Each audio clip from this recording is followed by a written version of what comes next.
Let me make another connection, because this in coaching is so useful, so it's always there. But let me make another connection. If you look at this, every time that we humans face phenomena of whatever kind, what we do pretty soon is we add to that an explanation. And guess what? Pretty soon we believe that the explanation belongs to the phenomena. We forgot that we are the one explaining. We forgot completely. And we say that's the way it is. And we put in the it is the explanation. When someone else explains in a different way, there's no room, because we already know the phenomena contain this explanation. Are you following me? Well, but when we say this is only my explanation or our explanation, there's room for different ones. Why is this relevant? Look at the following. If we explain things in a particular way, we define the way we will go about action in life. Let me give you a very simple example. If a company is dealing with a loss of market sharing, if we explain it like it's an issue of quality of the product, it's an issue of training of people, it's a government policy, it's whatever. Are you with me? Different explanation? The explanation that we privilege define what action we will take. Are you with me? Well, how are we, humankind, explaining what is happening? Because the actions we are taking are insufficient to the issues we are living. Are you with me? Please, let me say it again.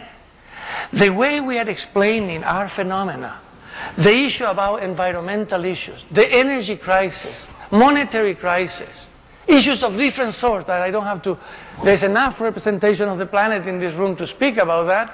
The way we're explaining is not working, because we are probably worse by the minute. What happened with our understanding? So I want to invite you to a different territory, to move in that direction. And let me put it this way. If you think, when you do coaching, and you have your coachee in front of you ready to work with you, and that coachee begins to tell you what issues is he or she living, or a group of coachees, usually I coach in large groups, one guidance that I have, one way to deal is what world of interpretation that person lives in. And for that I have a lot of places to go. Culture. If that person comes from a German culture, Hispanic tradition, a Jewish tradition, a Catholic tradition, whatever world that person comes, it gives me a clue about where or how that person sees life, explains life, understands phenomena. Well, that is very useful. The question that I invite you all, and it couldn't be a better place for me to do that than with you here right now, is the following.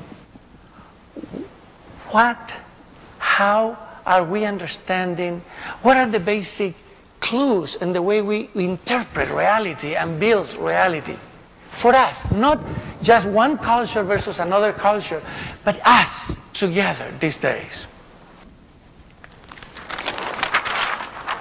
If you take the idea of an observer, this is going to be the idea, O will represent the idea of an observer, like any one of us, or collectively, it doesn't matter, but observer, a way of understanding the universe. And this observer takes action and produces results. Guess what? When we don't like our results, the first thing we do is we try to change our actions. That's what we do, and it works good part of the time. It's called incremental learning. But humankind once in a while realizes that incremental learning doesn't work anymore. It doesn't. That more of this is more of the same. That in order to produce completely different results, we need to work at the level of the observer, not at the level of action yet. Because if our conception of reality shifts, actions that were not even thinkable before become available now.